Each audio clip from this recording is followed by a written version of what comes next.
Today what we're going to talk about is setting boundaries. Now, I want to give you a few scenarios, and I bet you're going to see yourself in some of these. I definitely can. Okay, so you have a toddler or a preschooler running around, and the mom is chasing after him like a puppy dog, trying to get him to do whatever she wants him to do. Okay, here's another scenario. The mom is talking with another adult and has absolutely no idea where her child is or what they are doing. Here's another one.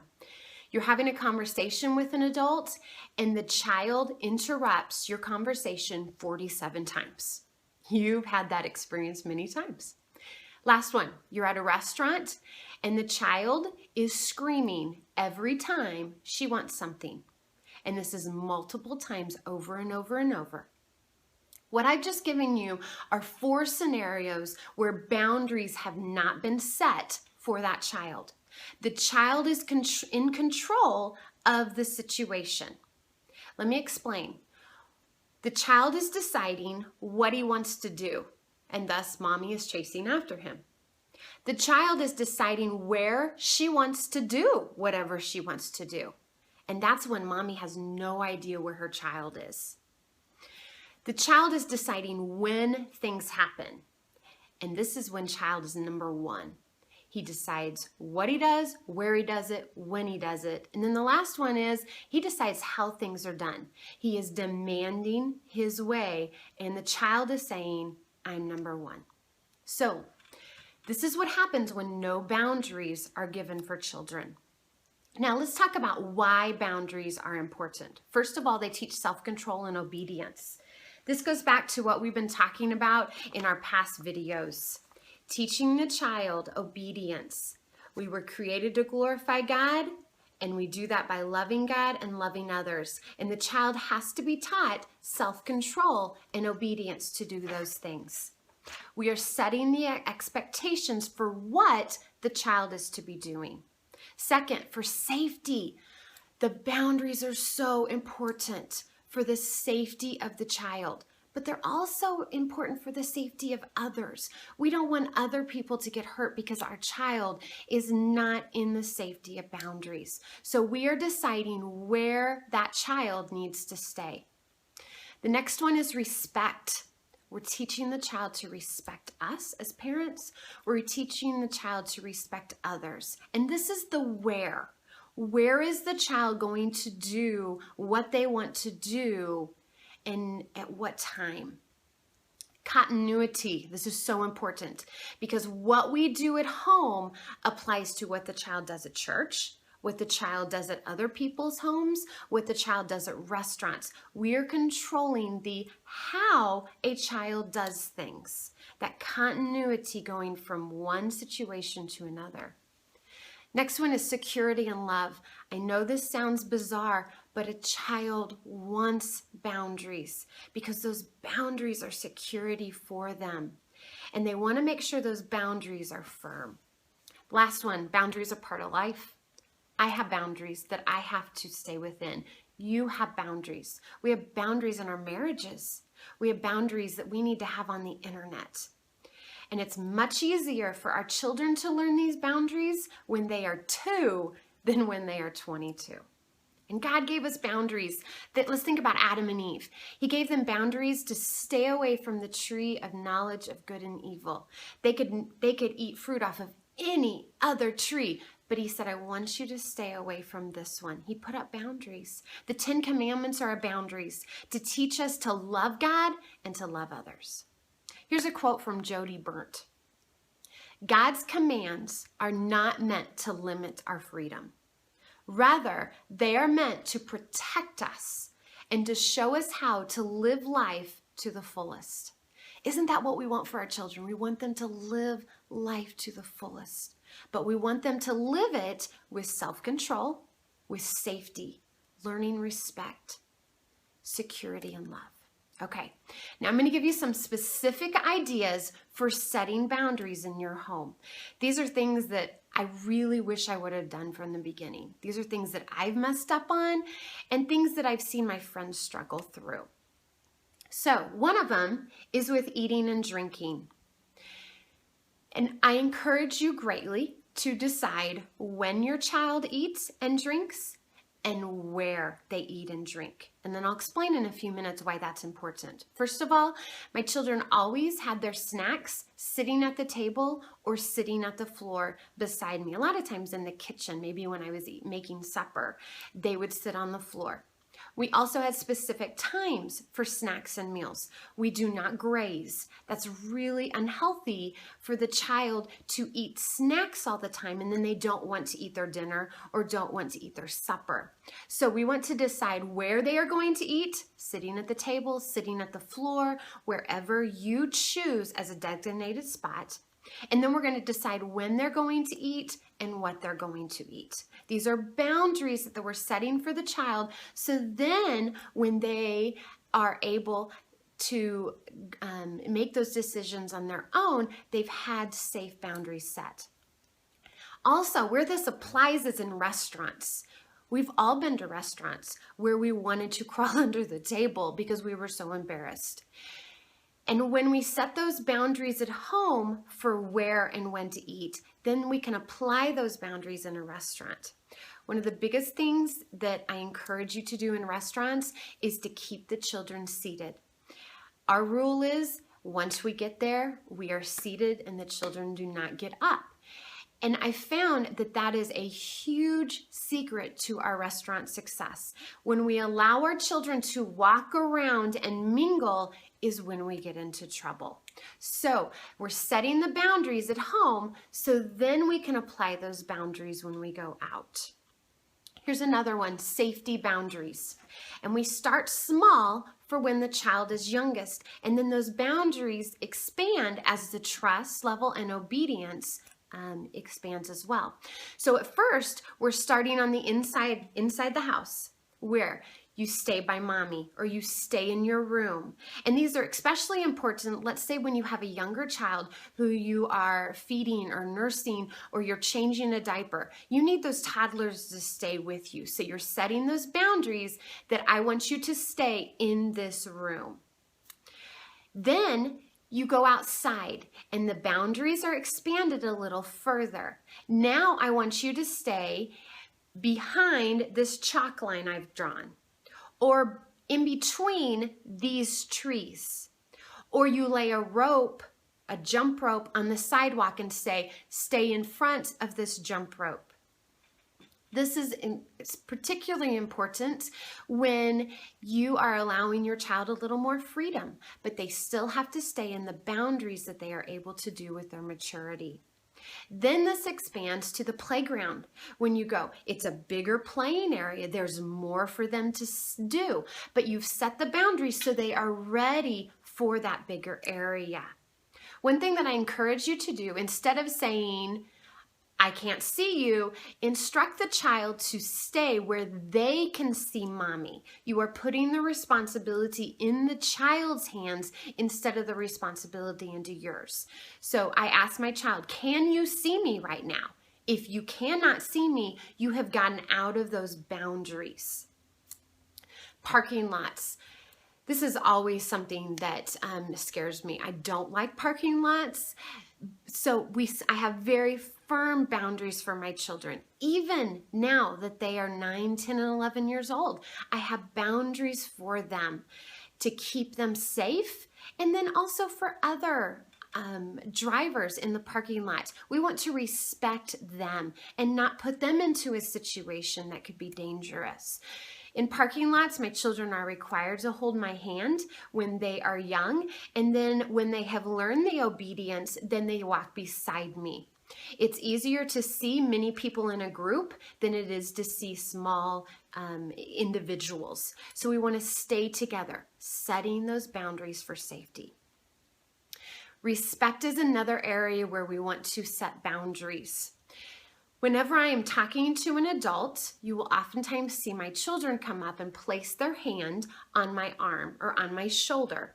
And that tells me they have a question for me. And they are respecting my adult conversation until I am ready to answer that question or help them with whatever they need. So in that case, they would need something. They would come up, put their hand on my shoulder.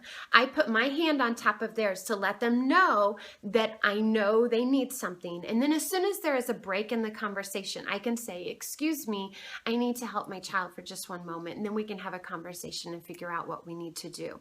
They are learning to respect the adult that is talking to me. They are also respecting me as well. Another place that I talked about on Facebook that we were going to discuss today is church. I grew up in a very small church, and we learned to respect the building as God's temple, as God's holy place. And we respected it by not running in the church. And not running, not only are we teaching them to respect the building, but we're also teaching them to respect other people in the building. A lot of times in smaller churches, you have a wide range of ages. So if you have a 3-year-old who is running around and you have a 93-year-old, that 93-year-old could be hurt because the child is not respecting the rest of the people in the building. So running is great for outside, but we don't run in buildings. Yelling is another thing. That's not respecting those who are in the church service or after church. Another one is not getting on the stage. When I teach the children at our church in preschool, we don't want the children on this stage. It draws attention to them and takes the focus on what it should be. And also they can get hurt on the stage. So we want to set the boundaries that the stage is not a place for children. Another one is the piano and the instruments.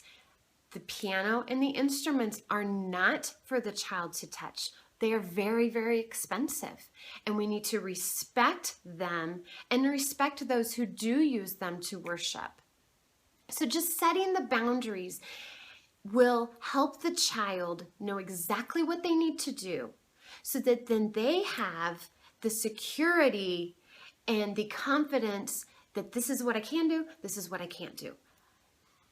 Okay, so what is the parent's responsibility in this? First of all, we have to make the boundaries clear.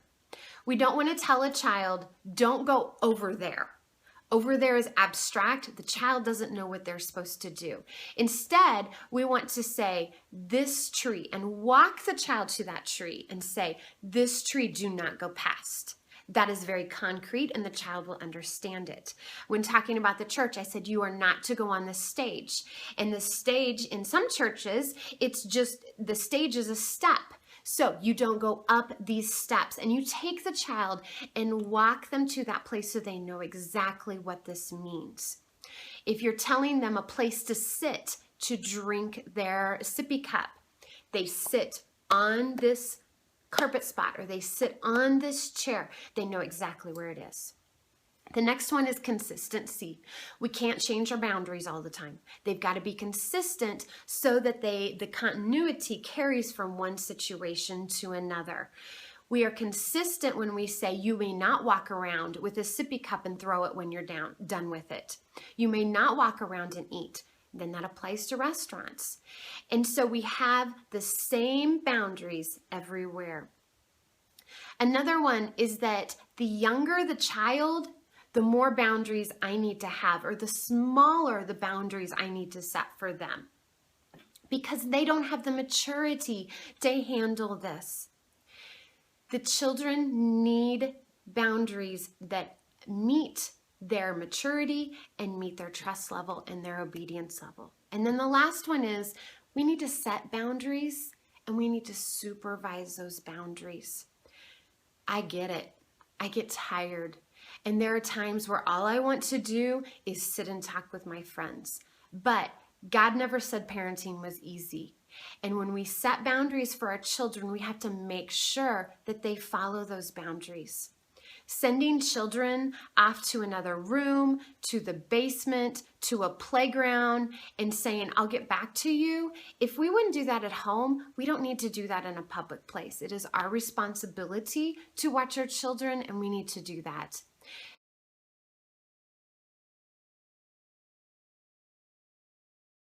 You want to train a child to put their hand on your shoulder or on your leg when you are talking to another adult. How that happens is you train them at home. Just like all the other stuff that we've trained, first time obedience, accountability, reporting, we want to train the child at home so they know what to do. So I do it like this. I'd sit down with the child and say, when mommy is talking to another adult, I want you to respect me and I want you to respect that other adult. But I also want to help you. So if you have a question or a concern, I want you to come to mommy and I want you to put your hand on my leg or on my shoulder so that I know. And I'm going to let you know that I understand that you're there and I'm going to get to you and I'm going to put my hand on you. And sometimes I just rub that hand and let them know I'll be there in just a second. Let me finish this conversation or this point. So you would let them know that you're going to get with them. And you would practice that at home. Practice it when mommy and daddy are talking. So you can set up a scenario where we're going to practice this and let's see how you can do. So that you sit down on the couch with daddy, you're having a conversation and you say, okay, now your time to practice. Come, let's practice. And so you have fun with it. Then once you have it, the boundaries down at home, then you expand it from there.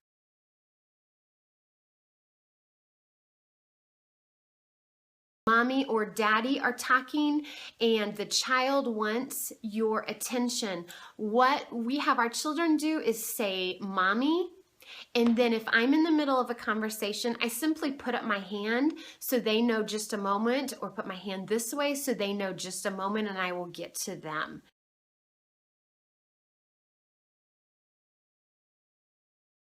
In that case, we go back to the consequences. In this situation, you have set up the boundaries. Let's use a scenario of you have set up the boundaries that the child is not supposed to go past this line of trees and this sidewalk when they're outside playing. If they go past that, in that case, you have a couple of options depending upon the child's age. You can simply make the boundaries smaller because they can't handle the bigger boundaries, so we're going to have to make it smaller. So in this case, you just have to stay on the sidewalk.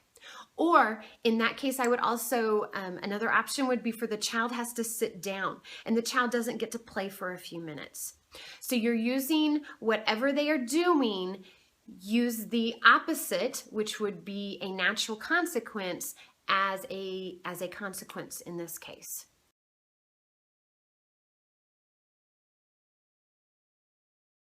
This is when I've let lapse in our home and I need to make the boundaries smaller again so we can get control over a situation that's got out of hand, and then we can expand it.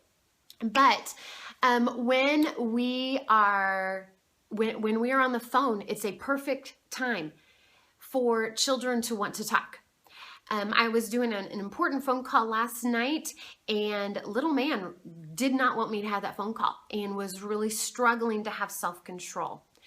In the case of a phone call, they can do the exact same thing where they can come put their hand on you so that you know. And then when you get a break in the conversation, just to say, excuse me just a moment, my child has a question.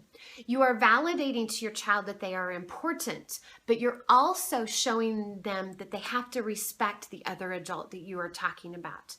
If the child is unable to make good choices, what you simply can do is say, I am sorry, I need to call you back in just a moment. And then you would have timeout or a discipline for that child.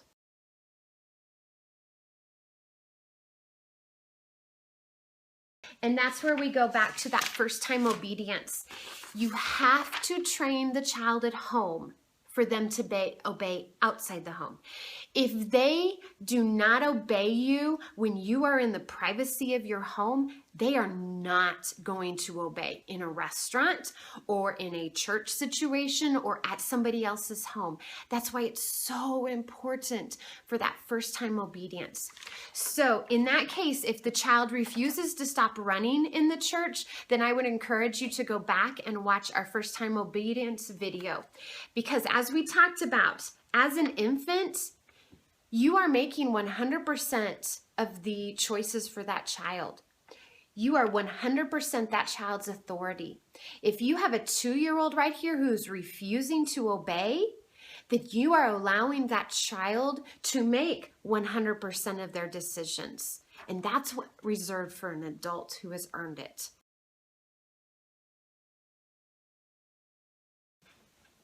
When you have a child who is not getting their way, you cannot stop them from crying. You cannot stop them from throwing a fit.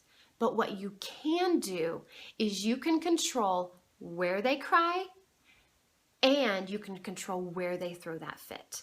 So in the case of a child not liking the boundaries that you've set and crying over that, let's say the child is 2. In that case, I would pick the child up, remove them from the situation, and take them to a timeout spot. That could be a chair, that could be a carpet, that could be their crib, wherever that spot is that you use to set the child in there. And let them know, when you are done crying, I will be happy to come in and get you, and we will start our day again.